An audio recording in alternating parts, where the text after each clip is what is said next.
3 days before my wedding, I walked into my parents' guest room and found my own sister zipping herself into my $8,000 wedding dress, getting ready to marry the man who was supposed to be my husband.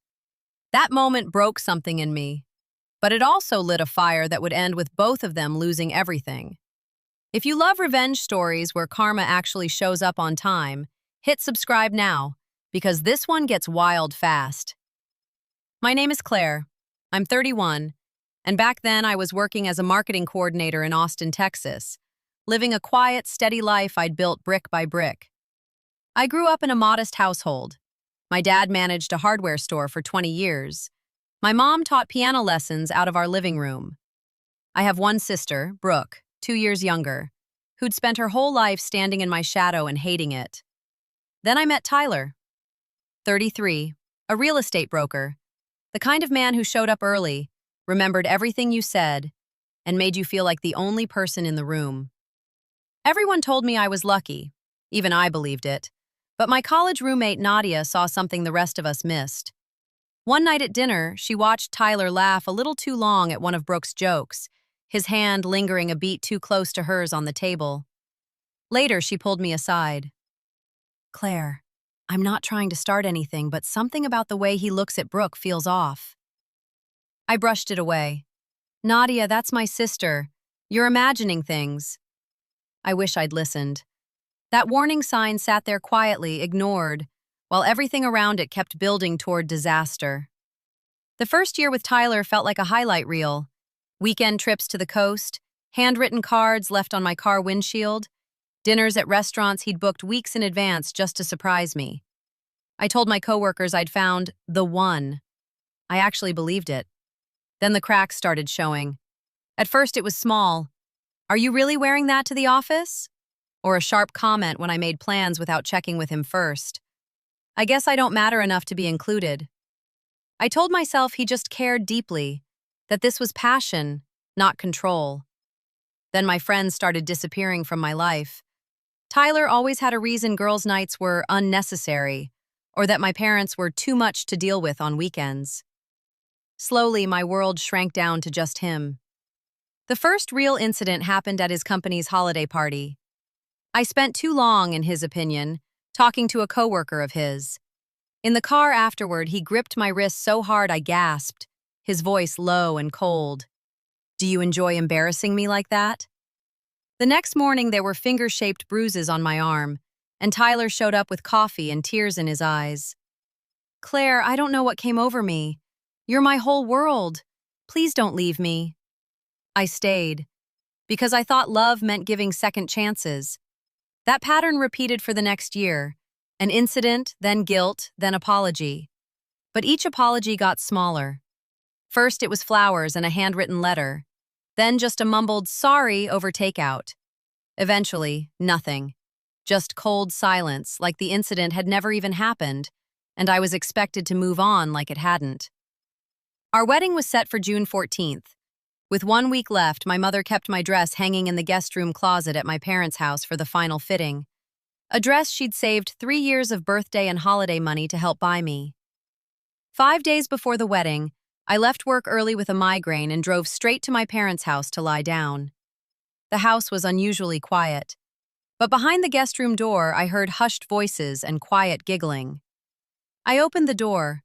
Brooke stood in front of the mirror, wearing my wedding dress, the fabric pulled tight where it wasn't made to fit her. Tyler stood behind her, hands on her waist, murmuring something into her ear that made her smile. I froze in the doorway. Brooke spun around, and for a split second, there wasn't an ounce of shame on her face, only irritation that I'd walked in too soon. "Claire, it's not what you think," Tyler started, but his voice was flat, rehearsed, like he'd practiced the line in his head for weeks. "Then what is it?" My voice cracked. Brooke crossed her arms. "Honestly, Tyler and I have feelings for each other.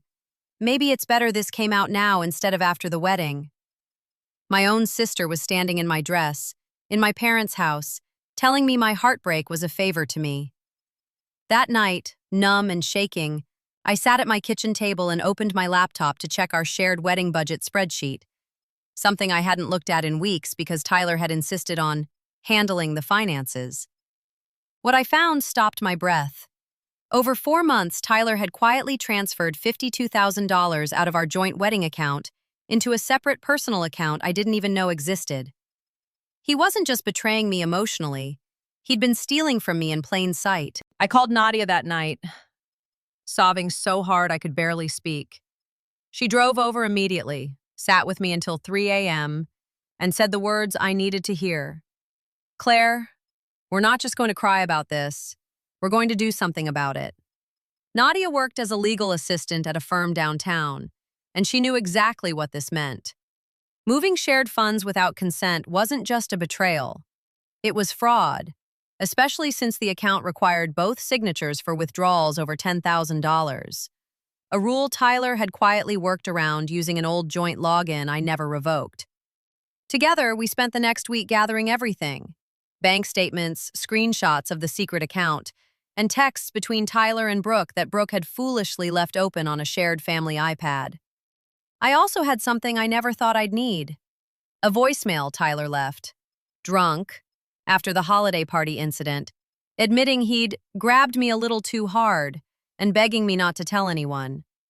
2 days before the wedding, when Tyler realized I'd stopped responding to his calls, he showed up at my apartment, pounding on the door, screaming that I was overreacting and ruining everything. When I refused to let him in, he kicked my door hard enough to crack the frame before a neighbor threatened to call the police, and he finally left. That was the last time I ever saw him lose control, and it was the final piece of evidence we needed. The next morning, with Nadia's firm backing me, we filed a police report for the property damage and threats, a civil fraud complaint for the missing $52,000, and a formal claim against Brooke for knowingly deceiving my family and misappropriating the dress, which was legally itemized under my mother's homeowner's insurance policy. The case unfolded over the next 4 months. Financial records confirmed Tyler had drained the wedding account systematically, and further digging revealed he'd done something eerily similar to a previous girlfriend 2 years earlier, a pattern our lawyers used to strengthen the case.